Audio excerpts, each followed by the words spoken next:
right, welcome to another deep dive. This time we're taking a closer look at Laveyan Satanism. It's one of those topics, that often gets kind of misrepresented, maybe even demonized a bit out there in the public sphere. So to get to the core of it, we've got some fascinating excerpts from an academic paper on Academia.edu. It's a pretty thorough analysis of Anton Lavey's uh, The Satanic Bible, which is, Well, it's really the foundational text for this whole movement. yeah. And it's fascinating how it challenges our preconceptions of what religion and spirituality even are. Exactly, exactly. And you can't really talk about Lavey Satanism without talking about the man himself, right? I mean, Anton Yeah. Lavey, the self-proclaimed Black Pope, picture this, right? He's got this clerical collar, but then he's also sporting a shaved head and this big beard. It's such a powerful image, isn't it? And it really speaks to that element of provocation, of challenging the status quo, which is what's really at the heart of Laveyan Satanism. It definitely makes you sit up and take notice. But he wasn't always the Black Pope, right? Didn't he start out as an organist? He did. And it was actually his experiences as an organist that kind of set him on this path. He would see people coming into church, seeking forgiveness on Sunday for all the things they've been up to on Saturday. And, to him, it seemed like such a disconnect, between what people were preaching and how they were actually living their lives. A lot of hypocrisy, maybe. Oh, absolutely. Yeah. And that sense of disillusionment, it really fueled his rejection of traditional religion. And ultimately, it led him to found the Church of Satan in 1966. 1966. Wow. So we're talking about a relatively new religious movement here. But okay, so he forms the Church of Satan. He calls himself the Black Pope. But Laveyan Satanism isn't really about worshiping Satan in the traditional sense, is it? It's not. It's not. And that's one of the biggest misconceptions, I think, about Laveyan Satanism. Lavey saw Satan not as a literal being, but as a representation of a force, Mm-hmm. a primal force in nature that's responsible for earthly affairs. He felt it was a force that neither science nor traditional religions could really explain. So it's more about acknowledging this force, this energy, this power that exists in the world. Exactly. And harnessing it, using it to achieve your own goals. So instead of looking to the heavens for answers, Laveyan Satanism focuses on what's here and now, the tangible, the material world. It's very much a here and now kind of philosophy. It's Mm. about embracing our instincts, our desires, and living life to the fullest, in this moment. Which I guess is where we need to make a clear distinction between Laveyan Satanism and traditional occultism. They're not the same thing, are they? Not at all. Not at all. In fact, Lavey was quite critical of those who incorporated, mysticism or the supernatural into their practices. He even had a term for them. He called them white lighters. White lighters. Interesting. So he saw those occult practices as a distraction from the real power. The real power that lies within. What lies within each of us. Exactly. And to really understand how Laveyan Satanism taps into that power, Yeah. well, we have to look at the Satanic Bible. Right. Right. Which, by the way, isn't some ancient grimoire filled with spells and incantations. It's more like, a self-help manual for the unconventionally minded.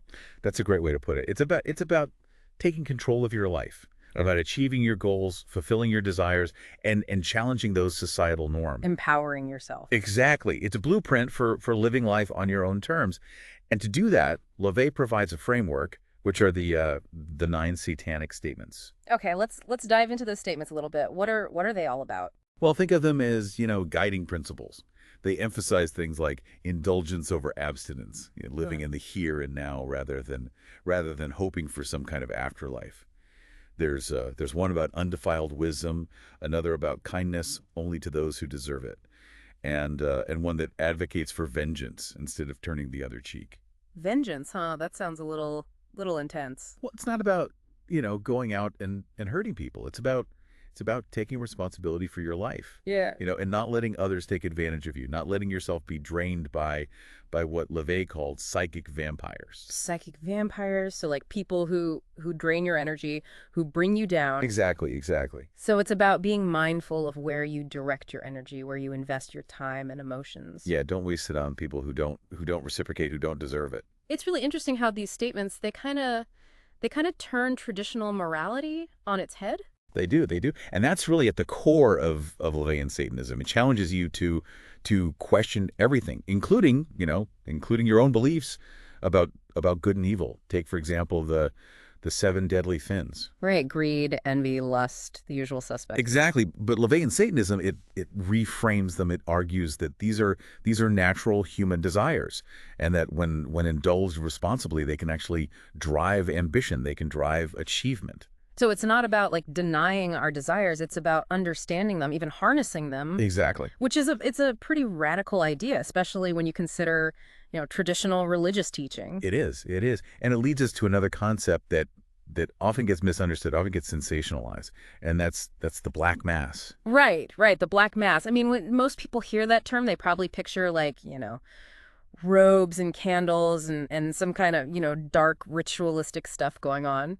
And those depictions, they're often fueled by media, by popular culture, Yeah. and they're often very far from the reality of what the Black Mass actually is within Laveian Satanism. So what is the true nature of the Black Mass? What purpose does it serve? Well, the true Black Mass, it's more nuanced, it's more symbolic than what you see in the movies. It's not about worshiping the devil. It's about challenging societal norms, about using ritualistic practices to tap into primal instincts.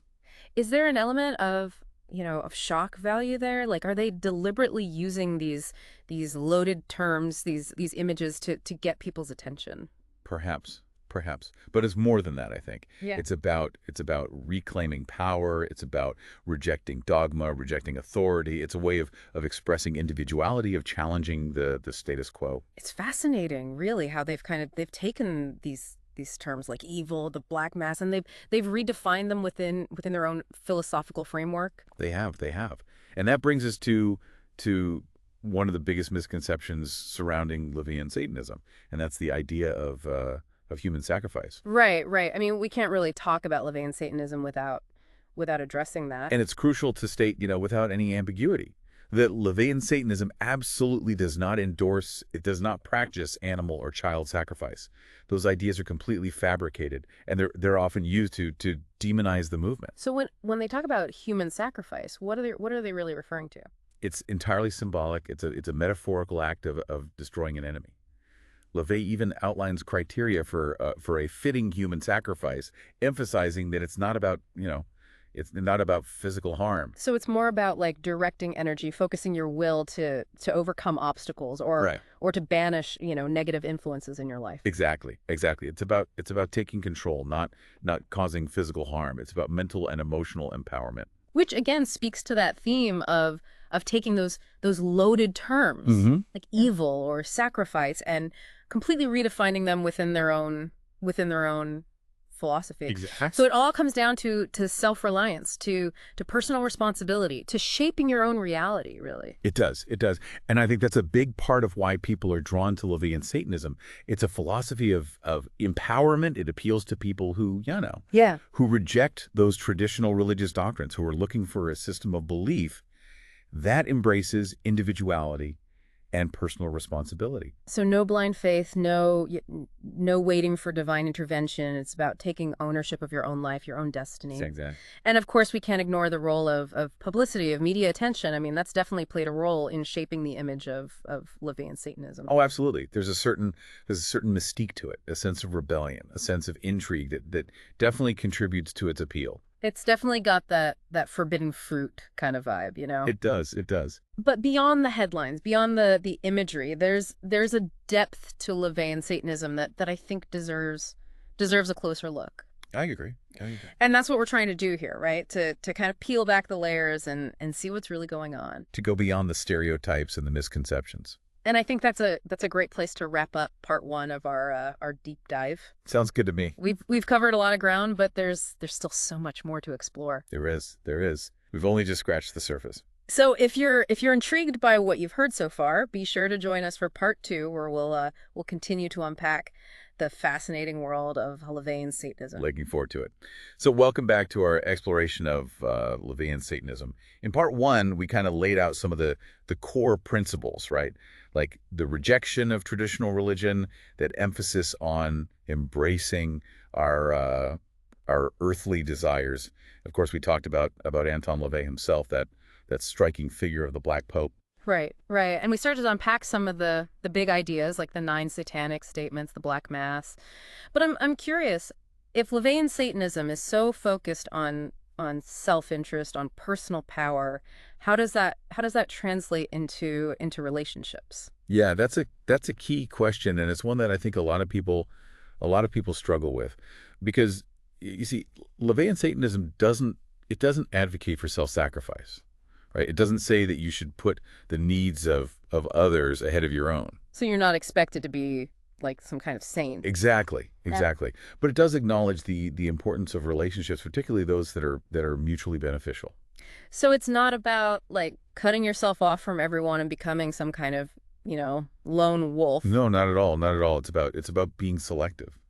About Yeah. finding partners, finding friends, finding associates who enhance your life, Yeah. who support your goals, and you in turn support theirs. It's like maybe a more conscious, more deliberate way of forming connections. It is. It is. Yeah. No more, people pleasing, no more getting stuck in relationships that drain you. Exactly. And this emphasis on honesty and self-awareness, Mm-hmm. it extends to another aspect of life that's often considered, well, taboo, and that's sexuality. Right, right. And Levian Satanism is pretty open about embracing sexuality, isn't it?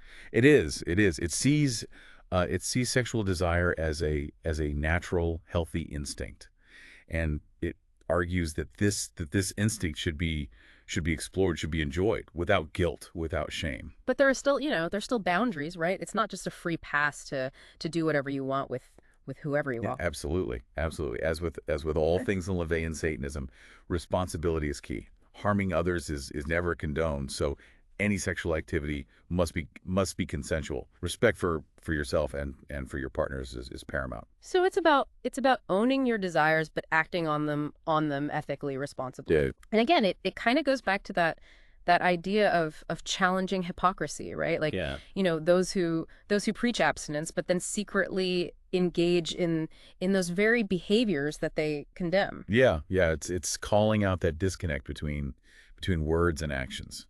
And that leads me to something else that I've always wondered about: magic.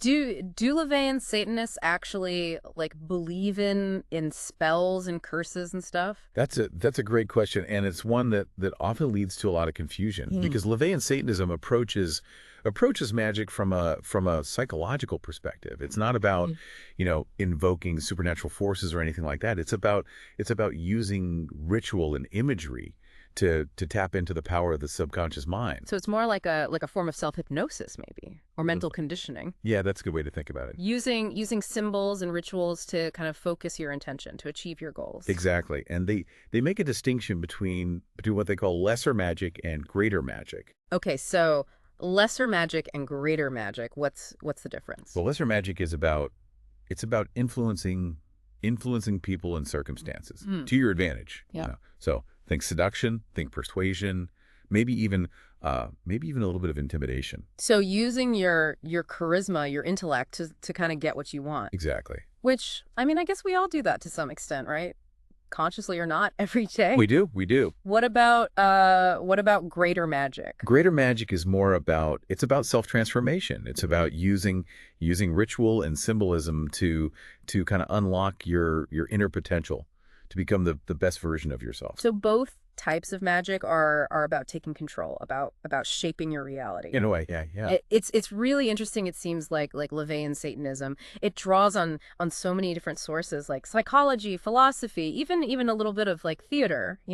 It does, and that's what makes it so fascinating to study, to explore. It's constantly evolving. It's adapting. It's taking inspiration from wherever it can be found. It's not like a static, rigid belief system. It's not. It's not. It's very much a living, breathing philosophy. And it encourages its followers to think critically, to apply these principles in a way that works for them. Exactly. Which brings up an interesting question, I think, for our listener to consider.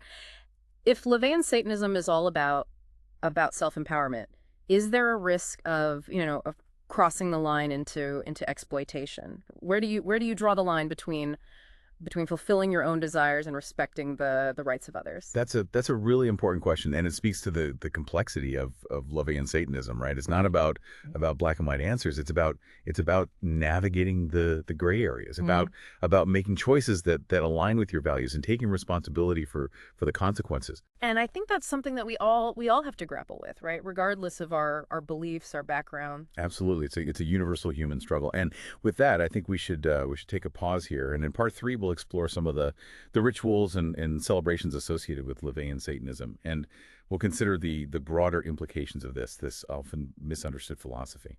All right, so we're back diving deeper into Lavey Satanism. We've gone through a lot, right? Like the whole self-empowerment thing, embracing those earthly desires. And we even touched on their approach to, magic. Yeah, it's been quite a journey, hasn't it? And I think we've really started to see how this philosophy kind of pushes us to think differently, to question things we might take for granted. Whether that's religious dogma, societal norms, or even our own deep-seated beliefs. Absolutely. But there's one thing that always pops into my head when I think about like Satanism in general, and it's often portrayed in movies and stuff. So what about those rituals, the holidays? Yes. That's something that tends to capture the imagination, doesn't it? It does. Like you hear about Walpurgisnacht, the Black Mass, maybe some, chanting under the full moon. Is that really what goes on? Well, it's not quite as uniform or as, well, sinister as it's often portrayed.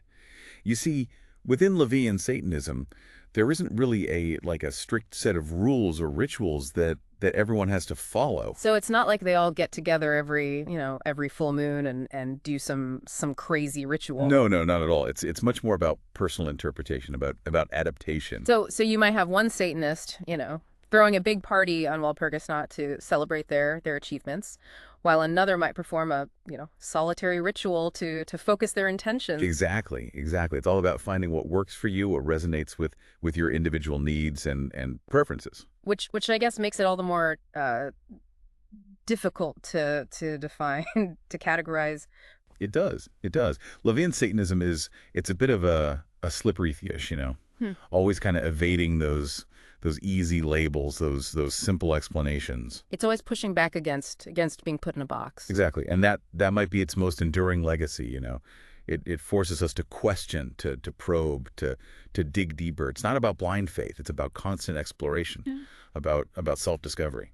So as we kind of wrap up our deep dive here, what's the one thing that you hope our listener takes away from all of this? Well, I think the most important takeaway is the value of critical thinking. Question everything, Don't just accept things at face value, whether it's, religious dogma, societal norms, or even your own deeply held beliefs. Stay skeptical, be curious, and most importantly, think for yourself. Exactly. It's about taking responsibility for your own life, making conscious choices, and living in alignment with your values. And maybe, just maybe, as Lavey himself suggested, the true legacy of Satan might be closer to home than we think. What do you mean by that? Well, think about the drive, the ambition, the relentless pursuit of one's goals that we see in successful individuals across various fields. Could that be seen as a manifestation of that dark hidden force that Lavey spoke of, that primal energy that drives us to achieve, to create, to conquer?